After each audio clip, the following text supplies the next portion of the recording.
Nurjana binti Rosli daripada kelas 5 Al-Khawarizmi akan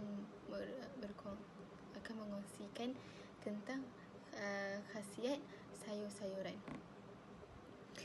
Sayuran amat penting dalam pemakanan kerana khasiatnya. Kebanyakan orang yang sihat menjadikan sayuran sebagai menu utama mereka. Hal ini dikatakan demikian kerana amalan makan sayur dapat meningkatkan kualiti hidup. Sayuran amat baik untuk kesihatan badan, minda dan emosi.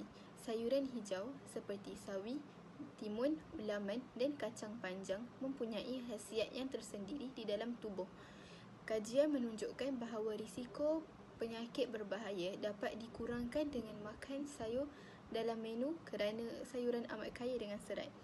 Sayuran hijau semula jadi rendah karbohidrat tetapi kaya dengan serat yang menyebabkan lambat hadam di dalam perut kita. Oleh itu, kita akan berasa kenyang dalam tempoh yang lama. Kelebihan sayuran juga adalah rendah kalori dan boleh membantu proses menurunkan berat badan. Sayuran juga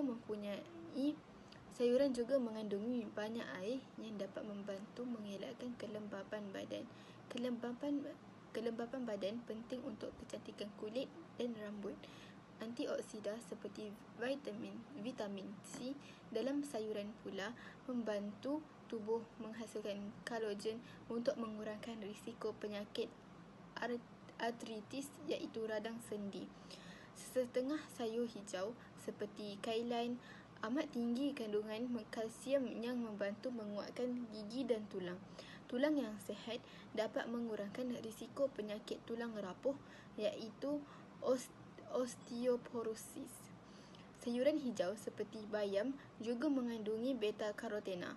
Beta-karotena melindungi sel daripada rosak, meningkatkan fungsi imun dan melindungi mata daripada rabun dan katarak. Beta-karotena membantu pertumbuhan dan pembaikan tisu badan.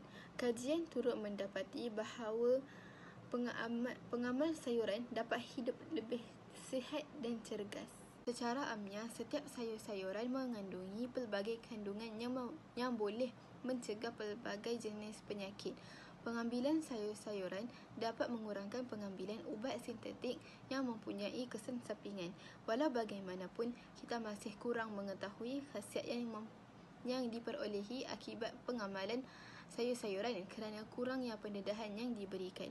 Sekian itu sahaja daripada saya. Wabillahi taufiq wal hidayah. Assalamualaikum warahmatullahi taala wabarakatuh.